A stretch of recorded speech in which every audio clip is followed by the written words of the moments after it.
In a time when we are seeing more businesses close than open each month and business insolvency skyrocketing, the last thing we need to be doing as parliamentarians is pouring even higher costs and more red tape onto the backs of small business owners in the natural health sector. Across Canada, I'm hearing from small businesses that this government has turned their back on them. They simply cannot keep up with the higher costs and burdensome red tape that the Liberals, with the support of the NDP, keep piling on them. According to Statistics Canada, more businesses closed than opened in December, the fifth time in 6 months that this was the case. On January 1st, the government increased payroll taxes. In February, insolvencies rose 58.1% year over year, according to the Superintendent of Bankruptcy. In March, the Senior Deputy Governor of the Bank of Canada called the lack of productivity in Canada's economy an emergency. On April 1st, the government hiked the carbon tax by 23%. And just last week, the Canadian Federation of Independent Business reported a drastic decline in both short-term and long-term business confidence, with both dropping by 5.4 points in their monthly business barometer. So what does all this have to do with natural health products? Well, last spring, the NDP Liberal government passed Bill C-47, allowing Health Canada to regulate natural health products in the same way as therapeutic synthetic drugs. Canadians depend on natural health products, which include vitamins, protein powders, probiotics, and even fluoride-free toothpaste. Think of the young guy in the gym taking a supplement, or the mom who uses Eastern medicine and frequents the local Chinese herbal medicine shop. These are the people Health Canada is going after. As a British Columbian, I would be remiss if I didn't mention that at the same time, this government is trying to prevent your teenager from getting the supplement powder they want. They legalized possession of fentanyl, which led to record deaths from illicit substances the very same year over an argument about stigmatization in British Columbia. After 9 years, Canadians can see clearly that there is no common sense in the approach this government is taking for natural health products.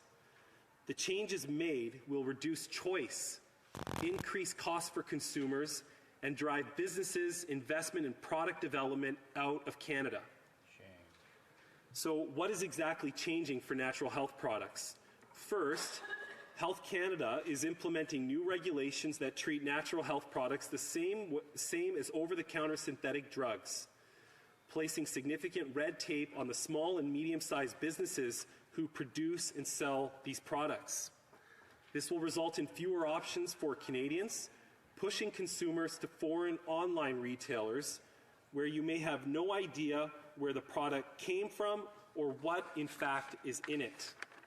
And second, Health Canada is introducing new fees on licensing, manufacturing, labeling, importing, and packaging that could cost a business more than $100,000. I looked it up before my speech tonight. A licensing fee, over $20,000. A site amendment fee, close to $5,000. A Class 3 product license application, up to $58,000. And a product license amendment of up to $23,000. I've spoken to owners of health food and supplement stores in my riding and across Canada, and they are terrified about what these changes will mean for their businesses and their customers. These new fees and regulations will mean fewer products at higher prices on their store shelves, potentially depriving consumers of the benefits they rely on for their health and well-being. For many stores, these changes could mean they close entirely.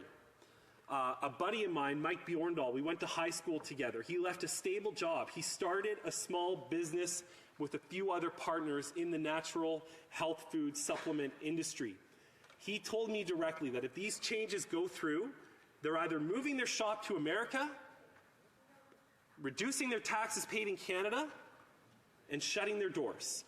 That is the consequence of what Health Canada is doing right now. The Vanderwall family. Mrs. Vanderwall runs a side business with supplements to compensate or add to a little bit of her husband's income just to get by with their 7 kids.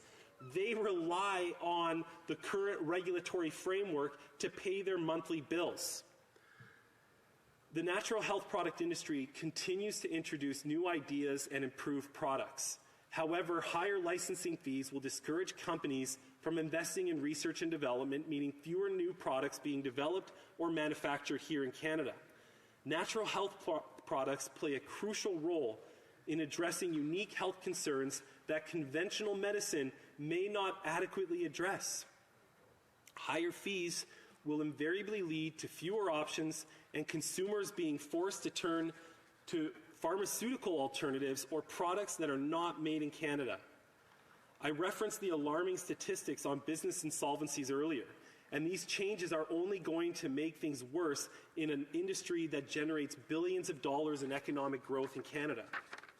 Given all that, I am very proud to stand and support the member from Red Deer Lacombe's Bill C-368 to repeal specifically sections 500 to 504 of Bill C-47 and restore the status quo on natural health product regulations. As he mentioned in his speech, under the current rules, the government can already have a stop-sale order provision, has seizure provisions, has inspection provisions, and they already pre-authorize the products on Canadian store shelves. Health Canada's 2019 summary report on adverse reactions, medical device incidents, and health product recalls highlighted that of the 96,000 plus adverse reactions filed, only 3.8% were related to the natural health sector. We know these products are safe and that existing regulations are sufficient. Since last spring, my office, like the member from Richmond Hill, has literally heard from thousands of people concerned about what the government is doing and the increase in red tape they are suggesting through these regulations. I would point out that instead of saying we need these regulations because of the growth in the industry, I would point out that his constituents, like mine, are simply scared of more government overreach that is going to impact their economic well-being and the viability of their businesses. No matter where you go in Canada, on every main street, practically in every single shopping mall in our country, we're going to have a natural health or supplement-style store. These stores provide valuable products that keep Canadians healthy, that improve our mental and physical well-being. The last thing we should be doing right now is attacking those very businesses that millions of Canadians rely upon, Madam Speaker. So with that, I implore everyone in this chamber to support this legislation, stand behind our small businesses and our wealth creators that provide real and adequate services for Canadians under the existing regulations. Thank you, Madam Speaker. Bravo.